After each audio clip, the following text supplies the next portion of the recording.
Tako da, dragi prijatelju, gospodine predsjedniče, zaista je čast i zadovoljstvo da vam se pridružim ovdje u Republici Srbiji.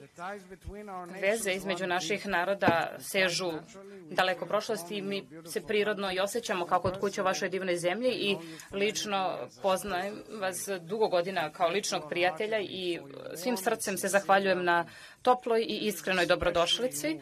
Ovo je izuzetno dirljivo s obzirom da u prethodnim bolnim mjesecima su ljudi u Izraelu i na Bliskom istoku zaista sve te proživljavaju te teške trenutke. Na osnovu ovih naših zajedničkih razgovora koje smo danas imali, možemo da se podsjetimo na brojne prilike u kojima smo bili zajedno i trenutke koje smo podeli, gospodine predsjedniče, od masakra 7. oktobra u Izraelu koji je izvršio Hamas. Srbije je stao uz Izrael. Vi ste lično pozvali na momentalno puštanje na stotine talaca, kao što ste i sada rekli. Vlada Srbije je osudila ubistvo 6 izraelskih talaca koji su bili zarobljeni ispod zemlje pre 2 nedelje od 7. oktobra.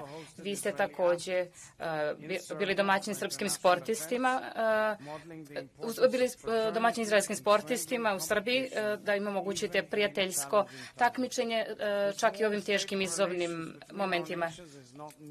Topli odnosi naših nacija država nisu novi.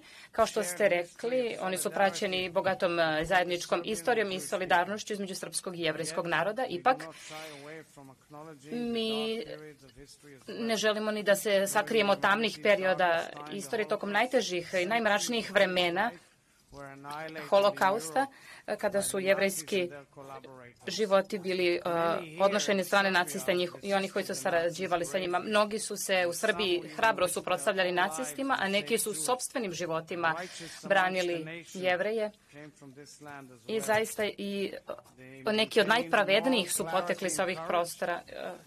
Oni su pokazali hrabrost i nisu spašavali samo ljudska bića, već i samo čovečanstvo. Tako da, dragi prijatelji, Aleksandru, zaista želim da pohvalim javni stav koji zauzimate i ličnu posvećenost koju ste pokazali da se očuva sećanje na Holokaust.